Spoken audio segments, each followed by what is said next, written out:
You are listening to the IFH Podcast Network. For more amazing filmmaking and screenwriting podcasts, just go to ifhpodcastnetwork.com.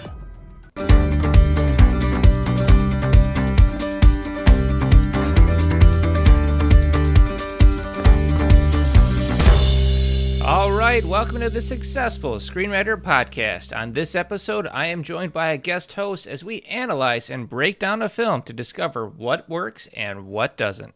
Just a heads up, this episode is brought to you by my book, The Guide for Every Screenwriter, which has been listed as one of the best screenwriting books of all time by the Book Authority. If you're looking for something that reveals the secrets of screenwriting in an easy to understand and engaging way, then this is the book for you. You can find The Guide for Every Screenwriter at thesuccessfulscreenwriter.com/books. Now, on to the show. All right, welcome to the podcast. I have on an awesome guest here, master screenwriter, my friend, collaborator, and sister from another mister, Joann Hess. Thanks for being on with us. Oh, my pleasure. It's going to be fun. All right, today we are going to cover The Suicide Squad by James Gunn. I'm going to hit you with the logline. You ready? Ready. All right, Supervillains Harley Quinn, Bloodsport, Peacemaker, and a collection of nutty cons at Belle Reve prison join the super secret, super shady Task Force X as they are dropped off at the remote enemy-infused island of Corto Maltese. All right, so there was that's a heck of a log line. It's fun, but it's sassy. I kind of like that because it has to do with the whole tone of the film. So I thought this was a pretty good film. What are your quick thoughts? Oh my God, it was fun. It was fun. I mean, if you're drawn in so many different directions at once. I mean, Gunn definitely has control over, where you're going to be paying attention to. Lots of fun characters. I mean, action packed. Lot good humorous parts.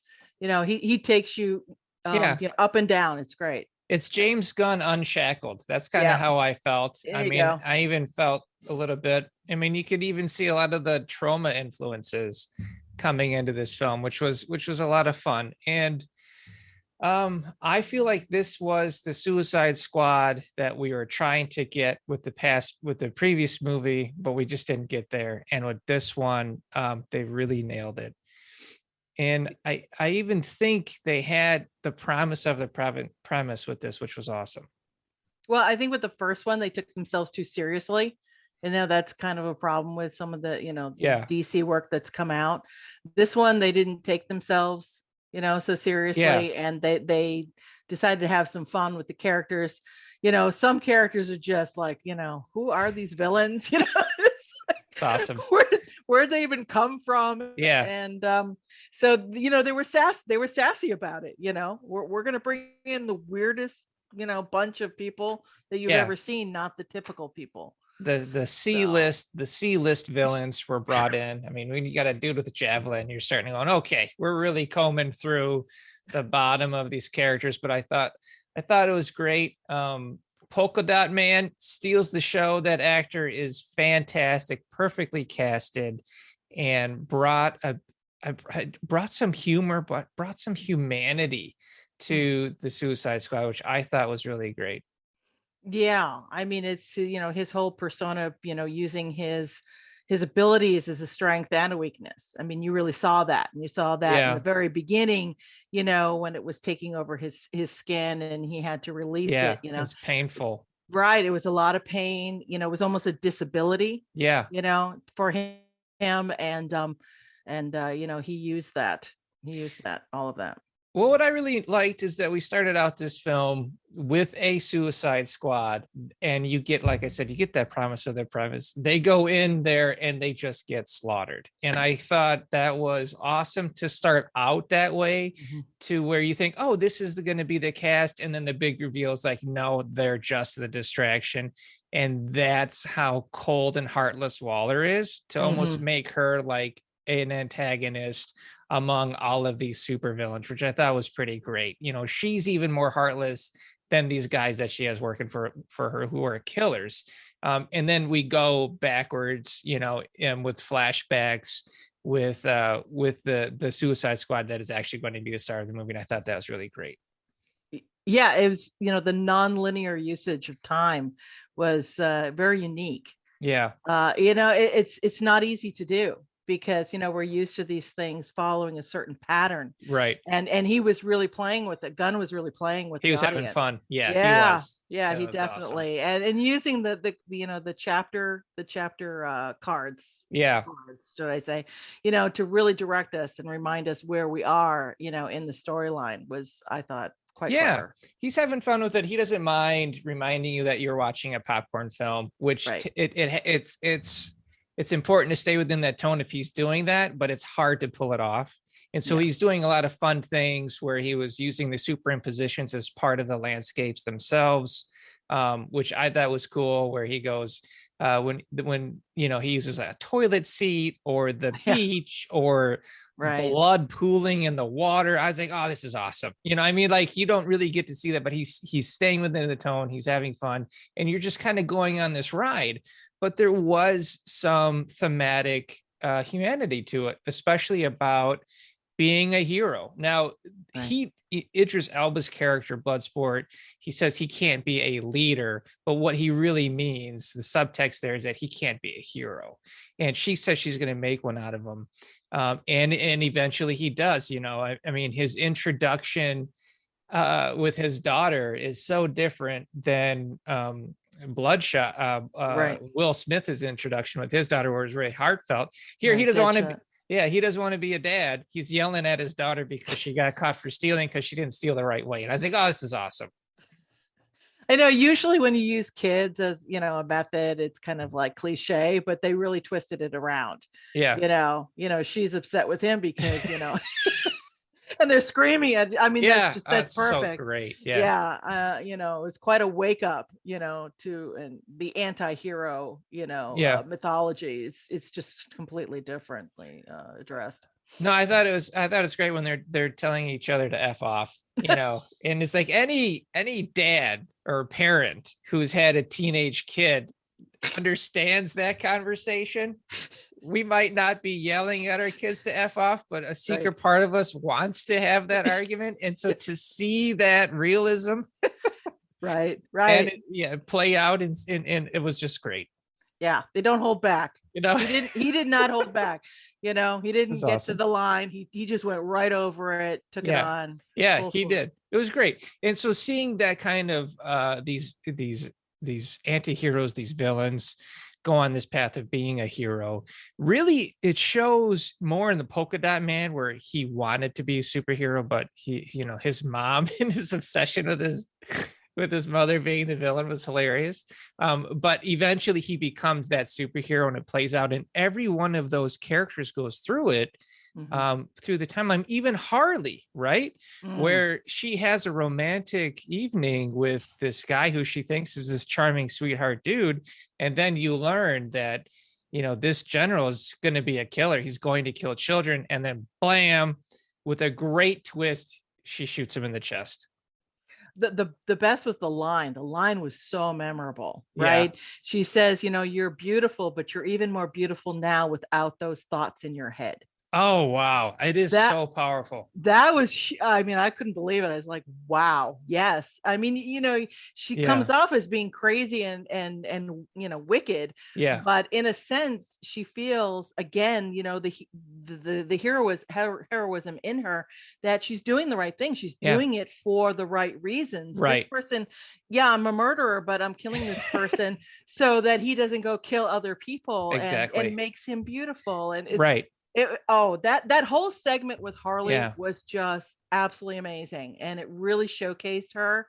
Margot Robbie just totally owned it. It was from beginning to end. It was fabulous. Right. And you take that character and her journey, and then you pair it up against somebody like Peacemaker, who essentially is on the same journey, right? Except his motivation is way off. Right. He's obsessed in a psychotic sort of way of like, I'll kill everybody if it ensures peace. Well, what is peace? What is the definition of peace? And so he really is more of the villain, even though he seems like he would be the hero, which I just think that there's so much depth to this fun film. It's amazing to me that he's able to pull it off. Yeah, and the ironies that he's able to bring in, Yeah. you know, when they're going to save Flag is just precious, you know. Yeah. I mean, you think you know, brilliant.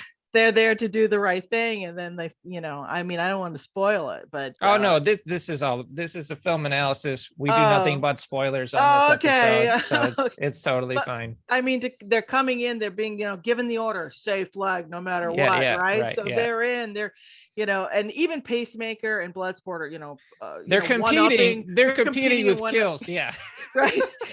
And they take everybody out, and come to find out that it was the rebel base. It was the good guys. They were the good guys. Oh man. And it was a big oops, you know, you saw it on their faces, we didn't see anybody. It's brilliant.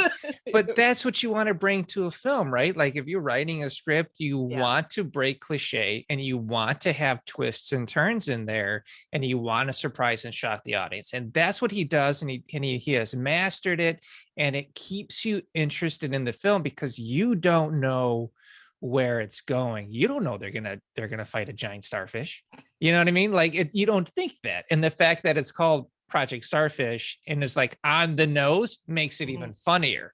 You know, so I mean, it's just really solid. I think he did a lot of great stuff. There's some really cool visuals in there. I really loved how visuals subtextually he dresses up Harley as a princess, and she even feels like a princess, and then she goes on this killing spree, and instead of making it really bloody and super violent, it basically she turns into like Cinderella, and there's flowers and little animals and birds flying around her as she's mowing guys down. I just think it's absolutely brilliant. Well, again, in her mind, right? She's making the world better. So, you know, isn't it all flowers and birds and singing?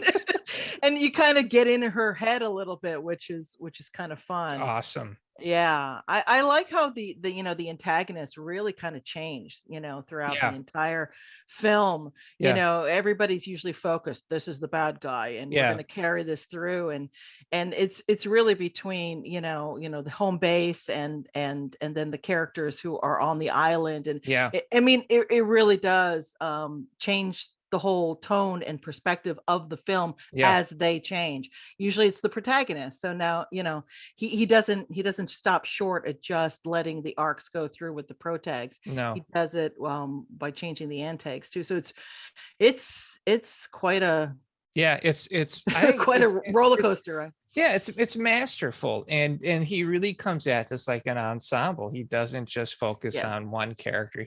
He really gives every character their own little arc that reflects the theme in a specific way, and it's just fun and it's enjoyable, and I really think it's great. I hope we see more of this.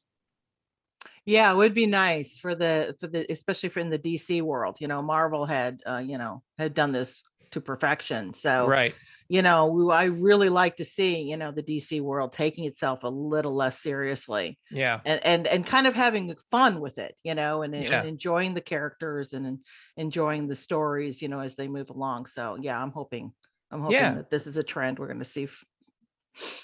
Well, I agree. I mean, because he did what he did with Guardians of the Galaxy. I mean, Guardians of the Galaxy, nobody who knew who those guys were. They were B or C level heroes. Right. So he brought in B or C level villains and gave them some beautiful storylines, like Full of Heart, like Polka Dot Man, or even the Rat Catcher 2. You know what I mean? Like the daughter who got like a really beautiful arc within this film.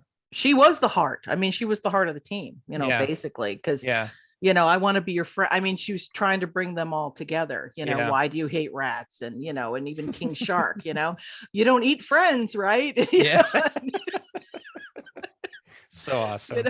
You know, so really her influence kind of brings them more together, you know, as a team. So yeah, it was great. It was great to see everybody have their moments. It was. And even the staff around Waller, right? So if we go back to the previous film, Waller kills the entire staff so that she can escape.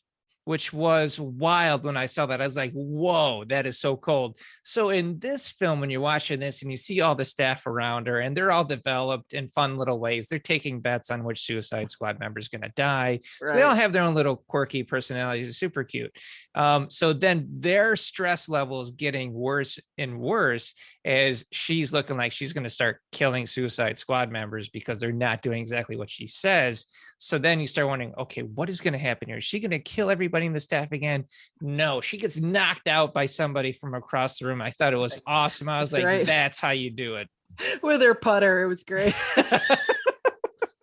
Yeah. So I mean, good. And you saw that building. You saw that tension building, you know, with the stab. It's like, are you really going to do this? Are you really going through, you know, you're really going to let children die? Right. And are you really, you know, and there's always a limit to everybody. And I think that that's key. That's a key thing in the entire film, that everybody's hitting their limit, you know, and they're, what are they going to do when they hit that? And he doesn't hold back. Everybody, you know, comes through. Yeah. He doesn't waste any of the characters. I would have, which I think is great. How many films do you see? How many scripts do you read where characters are throwaway characters? You don't care about them. This one, he infuses something with them.